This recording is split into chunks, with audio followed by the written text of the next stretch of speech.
Insel mit 2 Bergen und dem tiefen, weiten Meer.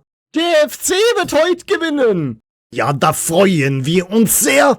Und der Gegner ist am Weinen. Der FC ist wieder da. Und wir feiern unsere Mannschaft mit der Club Colonia. Halt die Fresse, halt die Fresse, halt die Fresse, halt die Fresse. Hallo, moje, Jodendag. Herzlich willkommen auf meinem kleinen, bescheidenen Kanal. Ich bin der Leo, schön, dass ihr eingeschaltet habt. Ja, liebe Freunde, am Freitag ist es wieder soweit. Unser FC tritt zu seinem nächsten Spiel an in Augsburg. Ob wir etwas Zählbares aus der Puppenkiste entführen können? Nun ja, darüber spekulieren wir in der heutigen Folge. Der Punktgewinn von letzter Woche hat uns alle hoffen lassen, dass wir jetzt wieder auf dem richtigen Kurs sind. Natürlich gibt es wieder ein paar Steine auf dem Weg zum Klassenerhalt, die uns da in den Weg gelegt werden. Gegebenenfalls befinden sich diese Steine auf unseren Trainingsplätzen, denn wir haben mal wieder ein paar Ausfälle zu beklagen. Aber dazu später mehr. Kommen wir zuerst einmal zu den Augsburgern. Die haben eine recht spannende Saison bisher abgeliefert. Zuerst dachten wir alle, okay, die werden so richtig mit reingeraten in den Abstiegsstrudel unter Trainer Sandro Wagner. War, sagen wir mal, das Abgelieferte bisher etwas fragwürdig. Allerdings wurde er im Dezember entlassen und man kann sagen, das Augsburger Urgestein, zumindest was die Trainerbank betrifft, Manuel Baum, hat FC Augsburg übernommen. Die Augsburger befinden sich mittlerweile auf Tabellenplatz 10. Das heißt quasi recht nah bei uns, während wir auf dem 12. Platz jetzt das zweite Mal hintereinander verweilen. Zuletzt haben sie 2:3 in Wolfsburg gewonnen. Und da gibt es auch einen Spieler, der jetzt ein bisschen in den Fokus geraten ist. Ein junger Portugiese namens Ribeiro. Er kam von Sporting Lissabon und hat bei diesem 2:3 in Wolfsburg getroffen. Das ist so ein bisschen so der Spieler, der jetzt in den Fokus geraten ist. Und das ist so der Spieler, über den aktuell viel diskutiert wird, wie das so ähnlich auch bei uns ist mit dem einen oder anderen Spieler, wie zum Beispiel Said El-Mala. Und somit kann man ihn zurzeit als eine Art Shootingstar oder beziehungsweise als Spieler, der auf dem Weg zum Shootingstar bei den Augsburgern ist, bezeichnen. Kommen wir mal kurz zu unserer Mannschaft. Also, wir haben schon wieder ein paar Verletzte zu beklagen. Leider Gottes. Joel Schmid wird wegen muskulären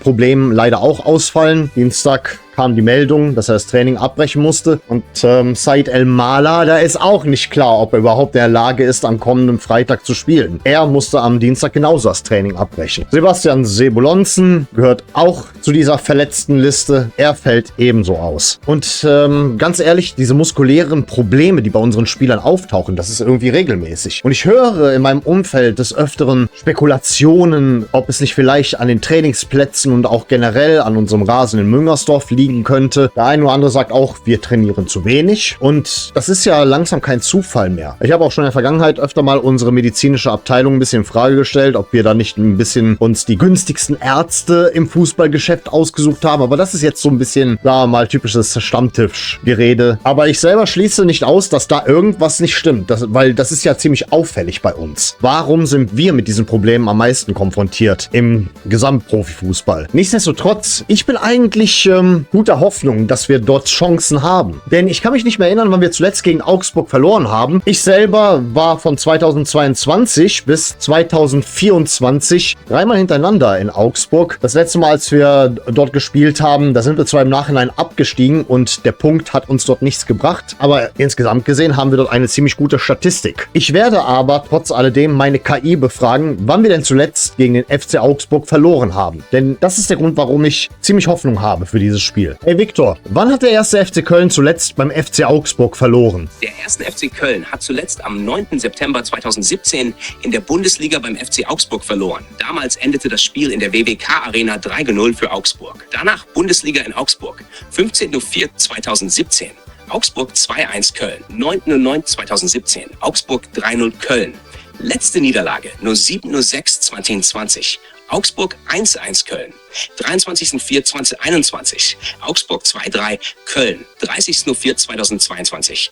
Augsburg 1:4 Köln, 8.04.2023. Augsburg 1:3 Köln, 31.03.2024. Augsburg 1:1 Köln. Seit 2017 ist der FC in Augsburg also ungeschlagen.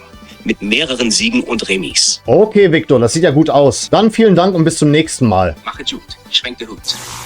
Ja, liebe Freunde, es sieht gut aus, was die Statistik besagt, aber wir werden gleich nochmal herausfinden, was wir denn im Nachhinein tippen möchten auf dieses Spiel. Ich habe natürlich mal wieder die Community dazu aufgerufen, das Spiel zu tippen und wie schon gesagt, die Münze ist die letzte Hürde. Wir spielen wieder mal Geiß oder Bock. Und jetzt ist es wieder soweit, der Moment der Wahrheit. Geiß oder Bock? Der Spieltagstipp für den ersten FC Köln. Wird es der glorreiche Geiß, der uns hoffen lässt, oder der berüchtigte Bock? Geiß. Manchmal ist die Münze 1:0. gnädig und manchmal, naja. Ach, leck mich doch am Arsch, Mann.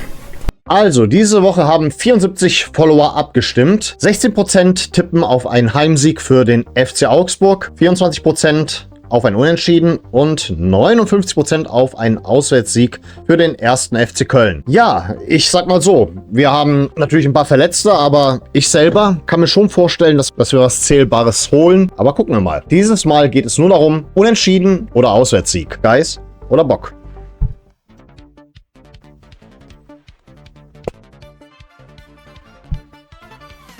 Okay, wir könnten tatsächlich einen Sieg holen. Meiner Einschätzung nach, sage ich mal, kann es zu einem 2:0 kommen, wenn wir denn gewinnen. Das ist aber nur so ein kleiner Spaßtipp meinerseits und eurerseits vielleicht auch. Im Nachhinein will ich jetzt nicht hier einen auf Nostradamus machen. Deswegen, mein Tipp ist 2:0. Ja, liebe Freunde, ich bin mal gespannt, wie der ein oder andere FC-Fan es nach Augsburg schaffen wird und auch in Augsburg vor Ort klarkommen wird, aufgrund des bundesweiten Streiks im ÖPNV. Das wird ein ziemlicher Kraftakt. Wie schon gesagt, ich war ja dreimal hintereinander in Augsburg, unter verschiedenen Umständen. Mal bin ich mit der Bahn gekommen, mal bin ich selbst mit dem Auto gefahren, mal bin ich auch mit einem Kumpel in einer Fahrgemeinschaft darunter gefahren. Und mein letztes Auswärtsspiel in Augsburg, das war, sagen wir mal, ziemlich interessant und hatte ziemlich viele Hürden. Und die Geschichte erzähle ich euch gerne mal. Also, ich hatte über Ostern nahezu komplett frei. Außer diesen einen Ostersamstag. Da musste ich noch in der Firma antreten zu einem Frühdienst. Also stand ich morgens noch bei der Arbeit, während andere schon bei der Familie waren oder irgendwo unterwegs.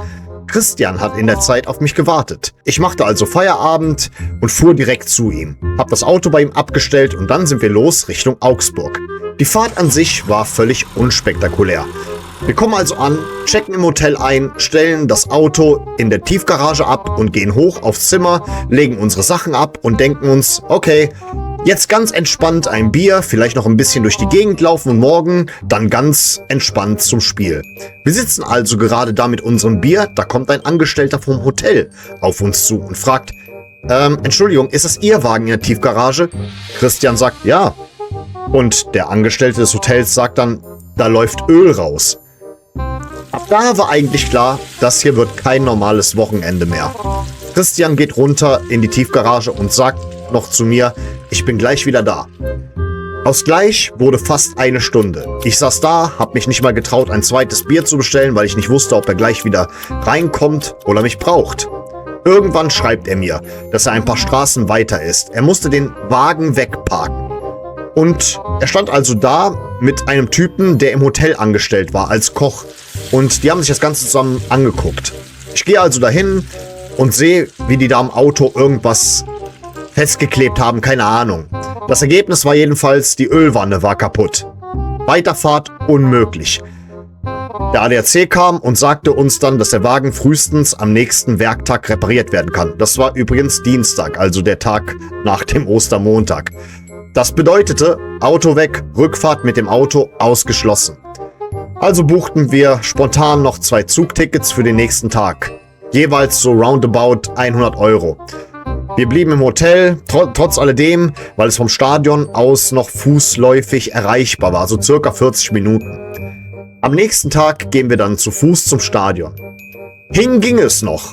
Das Spiel endete jedenfalls bekannterweise 1:1. War noch zu dem Zeitpunkt okay, aber sagen wir es mal so, war nicht gerade befriedigend, wenn man das Ende der Saison betrachtet. Danach ging es wieder zurück Richtung Hotel und da merkte ich langsam, mein Schuhwerk war viel zu eng. Eine richtig schlechte Idee. Ich bekam Blasen an den Füßen. Richtig fette Blasen. Blasen aus der Hölle.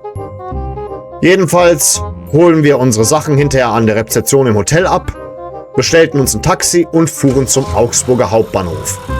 Der Zug wartete da auf uns. Er war komplett überfüllt. Und fuhr erstmal gar nicht.